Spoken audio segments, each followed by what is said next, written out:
हाँ ये, तो इसमें सर 30वें नंबर का कंजंक्शन निकालिए, 30 नंबर का।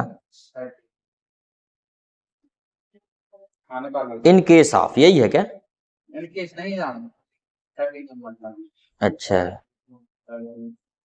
हाँ है सर 30 30 हाँ 13 तो इन केस, इन केस का मतलब होता है अगर, इन केस का मतलब हो जाएगा अगर।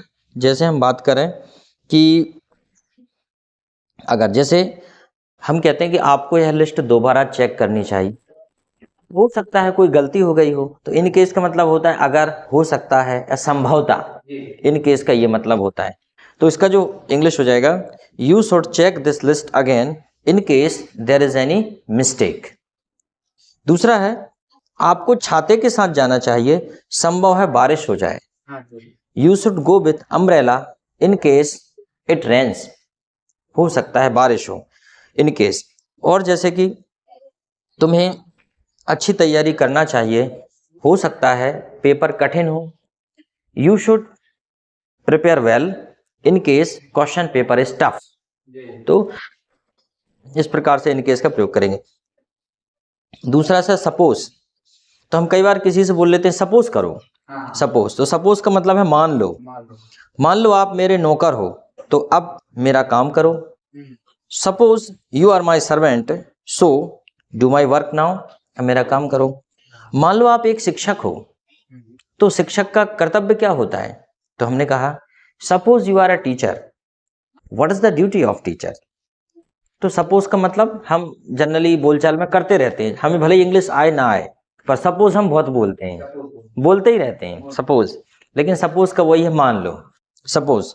दूसरा, मुझे नहीं लगता कि तुमको पता है तुम्हारा दोस्त कहाँ है, ठीक है, मुझे नहीं लगता, ठीक है। I don't suppose you know where is your friend, मतलब मुझे नहीं लगता।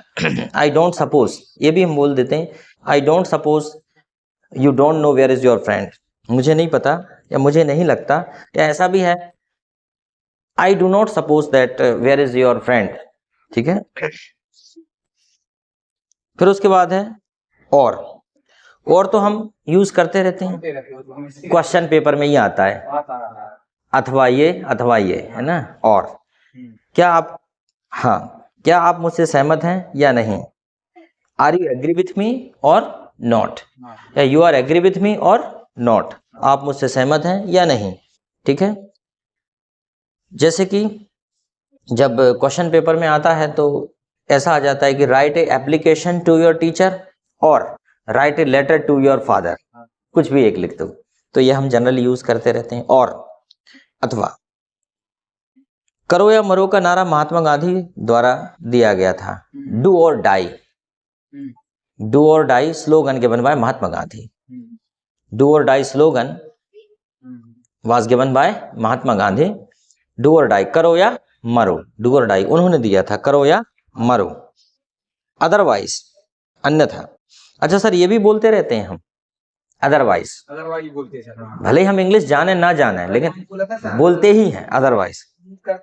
हाँ, जैसे मैंने कहा कि मेरी बातों को आप अन्यथा ना लें, don't take my words otherwise, आप मेरी बातों को अन्यथा क्यों लेते हैं? Why do take my words otherwise, अपन बोलते हैं भैया अदरवाइज मत लेना, अन्यथा मत लेना, अदरवाइज मत लेना, कहते रहते हैं। या ये बोलते हैं कि अदरवाइज, अन्यथा आप अच्छे से पढ़ाई करो, अन्यथा मैं आपको दंडित करूंगा, ठीक है। यू स्टडी प्रॉपरली या you listen me carefully, otherwise I will punish you, other, अन्यथा शोर मत करो, अन्यथा मैं तुम्हें दंडित करूंगा, तभी जमेगा वो, don't make noise otherwise I will punish you, ऐसी स्थिति में अदरवाइज का प्रयोग होता है।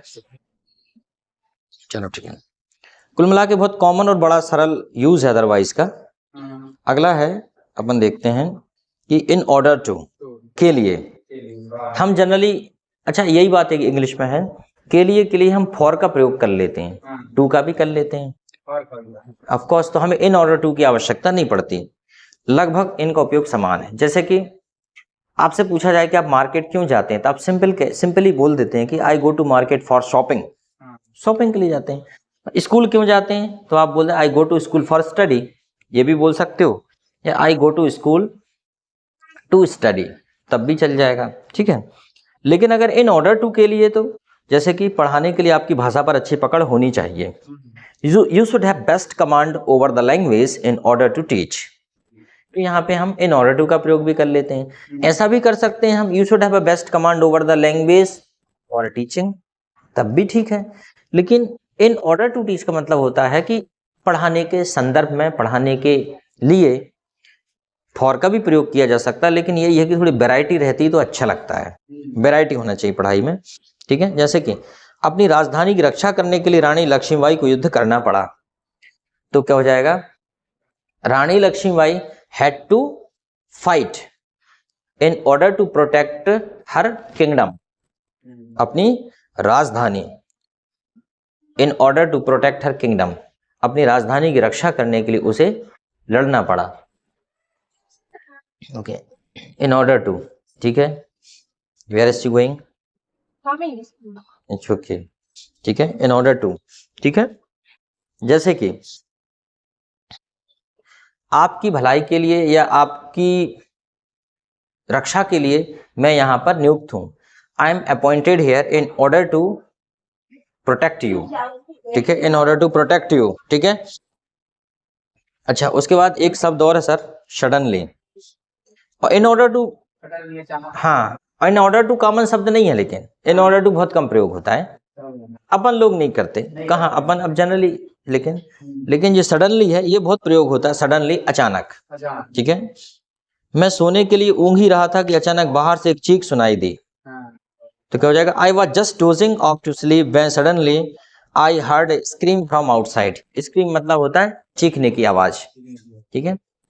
या मान लीजिए अचानक वह आ गया, सडनली ही केम, अचानक वह गायब हो गया, सडनली ही डिसअपियर्ड, ठीक है, suddenly he disappeared in the water, अचानक वह पानी में गायब हो गया, अचानक वह फिसल गया, सडनली ही स्लिप्ड, तो अचानक का प्रयोग यही है, और अचानक का प्रयोग हम करते भी रहते हैं। अचानक भी दोनों गायब हो गए, सडनली दे बोथ वैनिस्ड या डिसअपियर्ड, डिसअपियर्ड भी कर सकते हैं और वैनिस्ड भी कर सकते हैं, डिसअपियर,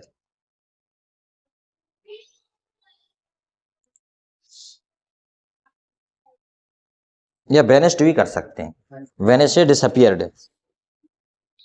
फिर ऑल ऑफ ए सडन, अगला है ऑल ऑफ ए सडन, इसका मतलब भी होता है अचानक,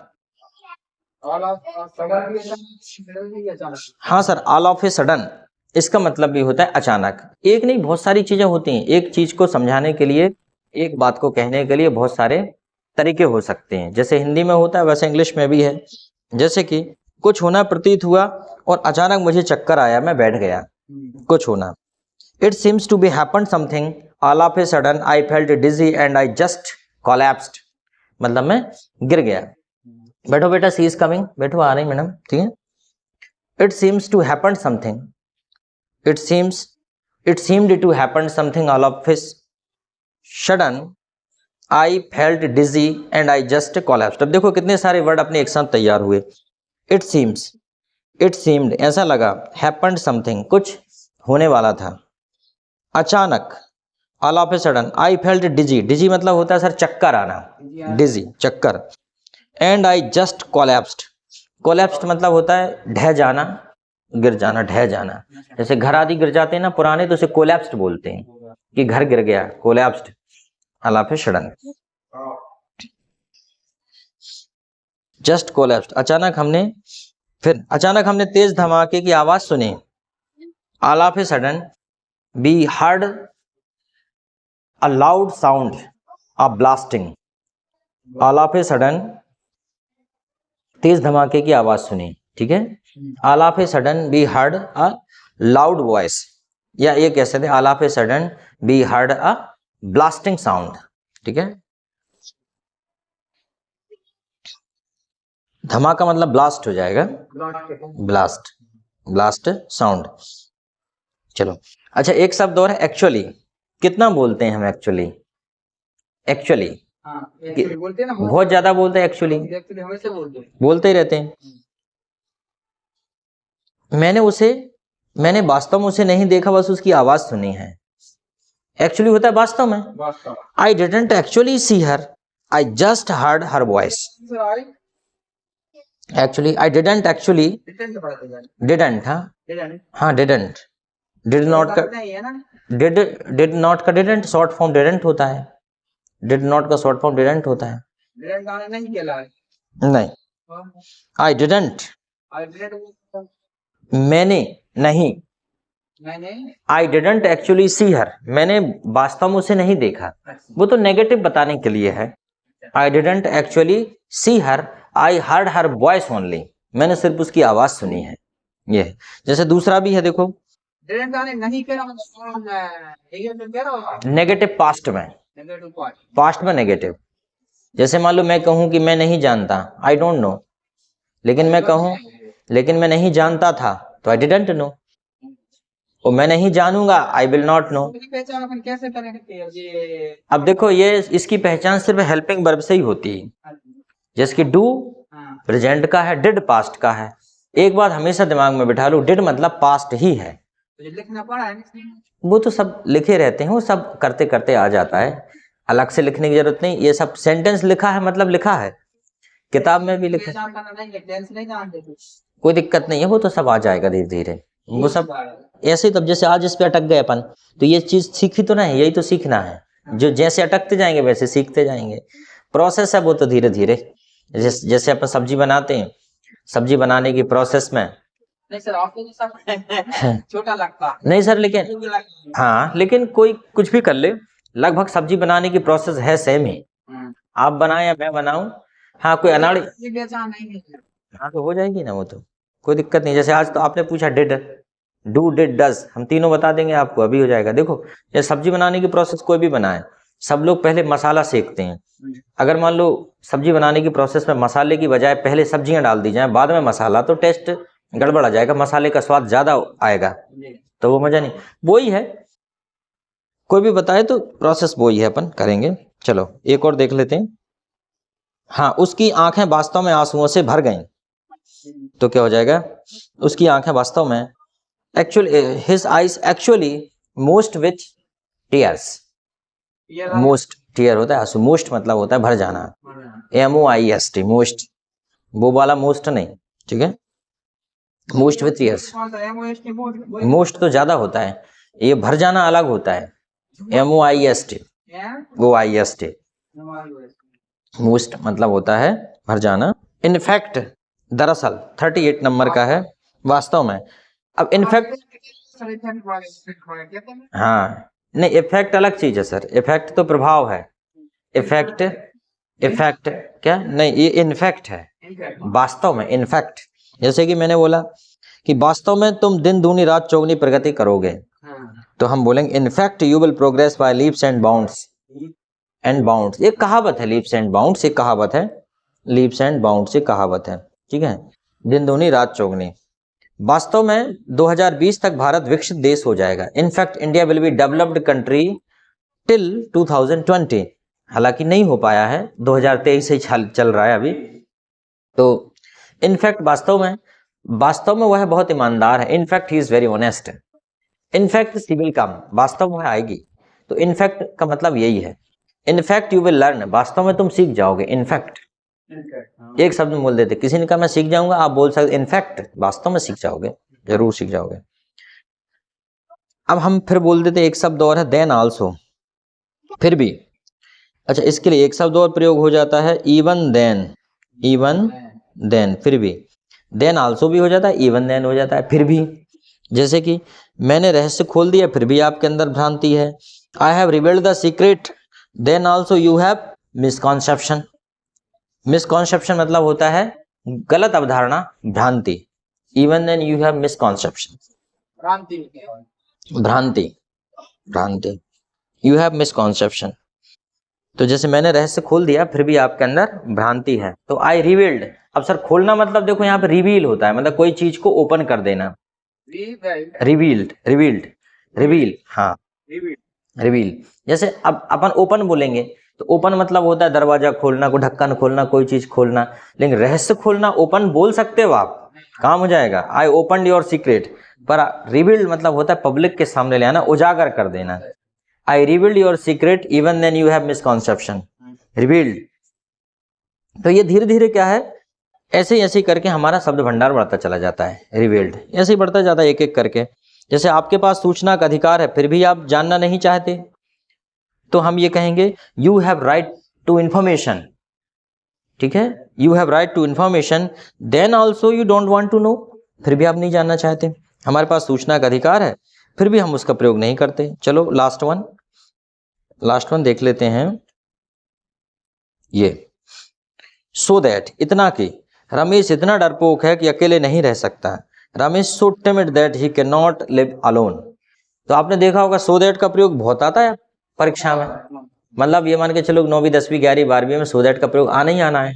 सो दैट इतना की होता है, इसका मतलब रमेश इतना डरपोक है, रमेश इज सो वीक या so timid that he can't live alone. Timid मतलब डरपोक होता है, रमेश इज सो टिमिड। अच्छा एक और होता है टिमिड का कावर्ड, कॉवर्ड COWARD, ये भी होता है डरपोक कावर्ड, और टिमिड तो होता ही है। उसके बाद है तुम इतने कमजोर हो कि तुम चल नहीं सकते, यू आर टिमिड, हाँ लिखा है टिमिड, डरपोक टिमिड। तुम इतने कमजोर हो कि चल नहीं सकते, तो क्या हो जाएगा, you are so weak that you can't walk, you are so weak that you can't walk. ठीक है, काफी है, बाकी हम अगले वीडियो में बनाएंगे कल। अब एक लास्ट स्लाइड और बची हमारी।